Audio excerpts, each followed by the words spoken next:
Bank വായ്പ തട്ടിപ്പ് കേസിൽ റിലയൻസ് ടെലികോം മുൻ ഡയറക്ടർ സതീഷ് സേത്തിനെ എൻഫോഴ്സ്മെന്റ് ഡയറക്ടറേറ്റ് അറസ്റ്റ് ചെയ്തു. കള്ളപ്പണം വെളുപ്പിക്കൽ കേസുമായി ബന്ധപ്പെട്ട വെള്ളിയാഴ്ച മുംബൈയിൽ നിന്നാണ് ഇദ്ദേഹത്തെ ഇഡി കസ്റ്റഡിയിലെടുത്തത്. റിലയൻസ് ഇൻഫ്രാസ്ട്രക്ചർ മുൻ വൈസ് ചെയർമാൻ കൂടിയായ സതീഷ് സേത്തിന് കോടതി 48 മണിക്കൂർ ട്രാൻസിറ്റ് റിമാൻഡ് അനുവദിച്ചിട്ടുണ്ട്.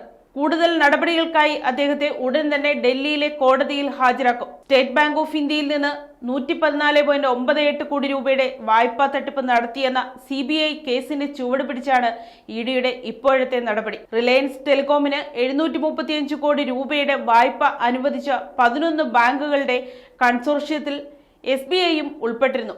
ഈ കേസുമായി ബന്ധപ്പെട്ട് കഴിഞ്ഞ മാർച്ചിൽ സതീഷ് സേത്തിന്റെ സ്ഥാപനങ്ങളിൽ CBI വ്യാപക പരിശോധന നടത്തിയിരുന്നു. ഇതിന് പിന്നാലെയാണ് ഇഡിയുടെ നിർണായക ഇടപെടൽ ഉണ്ടായിരിക്കുന്നത്.